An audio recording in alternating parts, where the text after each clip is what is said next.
Assalamualaikum warahmatullahi wabarakatuh. Kami dari kelompok 3 akan mempresentasikan tentang perancangan dan implementasi API agregator cuaca berbasis RES dengan mekanisme caching studi perbandingan waktu respon.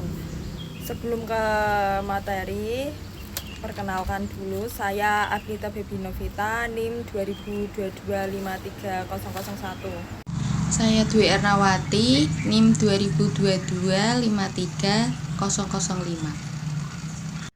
Saya Idi Octavian Desani dengan NIM 2022-53018. Perkenalkan, nama saya Muhammad Rizky Romandoni, NIM 2022-53081. Nama saya Muhammad Rangga Dipermana dengan NIM 2022-53085.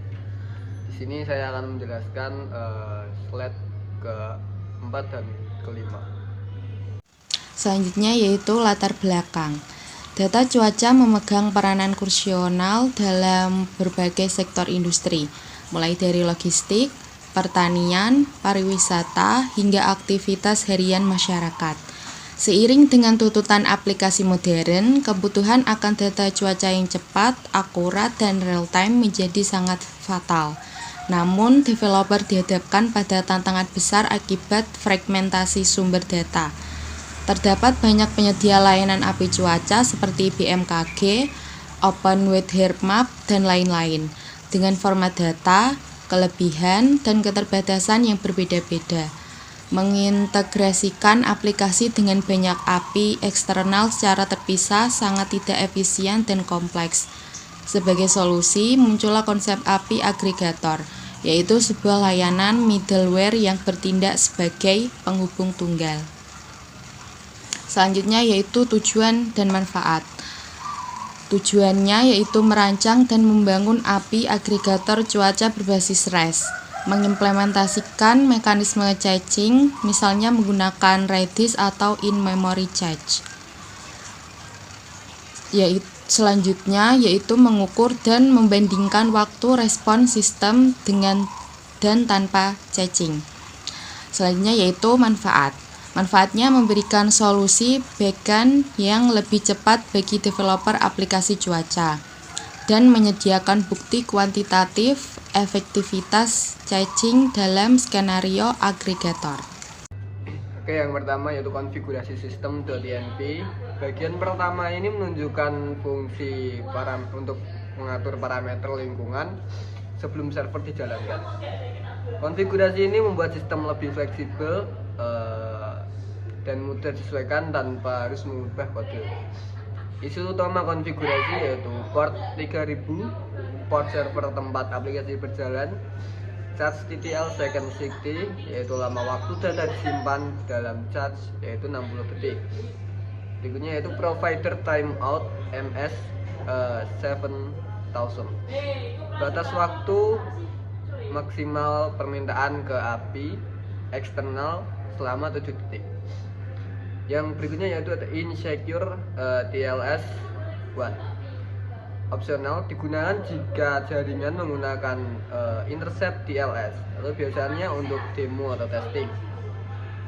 Berikutnya yaitu proxy URL, opsional juga diisi jika koneksi internet wajib melewati proxy. Yaitu yang terakhir yaitu ada nomor proxy no proxy localhost 127.0.0.1, yaitu mengecualikan alamat lokal dari proxy.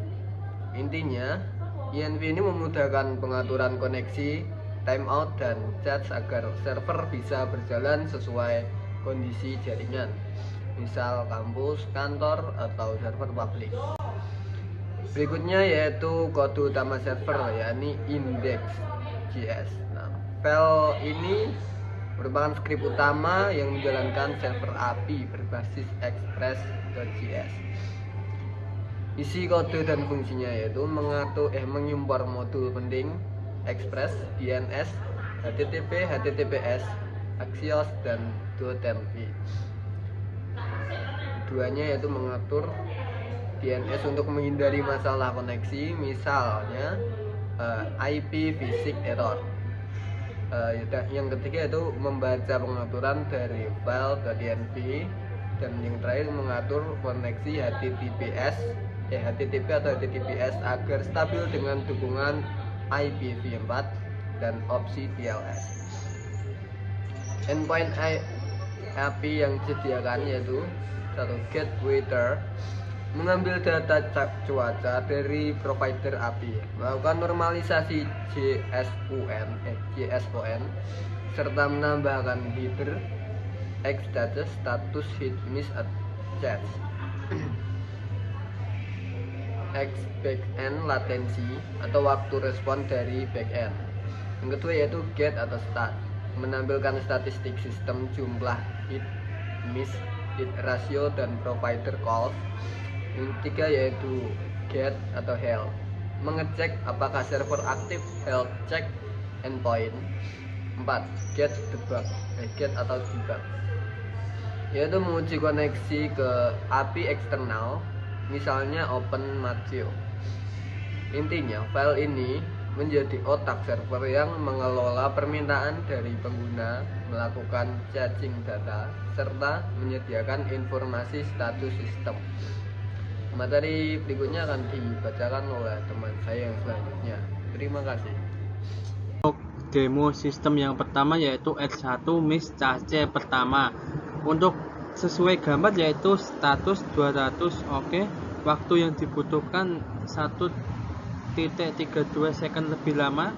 Untuk body JSON normalisasi citilat LAN times dan hormati kondian dengan cache false. Makna ini panggilan pertama untuk kota Kudus, jadi belum ada data di cache. Service memanggil geocoding plus waitlink API untuk simpan hasil ke cache respon. Dan untuk kedua yaitu R2 hit ambil dari cache.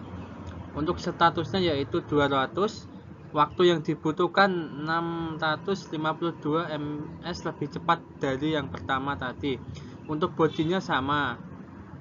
Makna dalam TTL 60 detik, request kedua diambil dari cache dan tidak ada panggilan ke provider.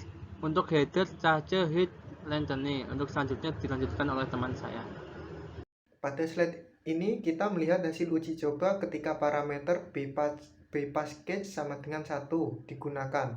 Artinya meskipun data sebelumnya sudah tersimpan di cache, sistem sengaja melewati cache dan memanggil API provider eksternal kembali.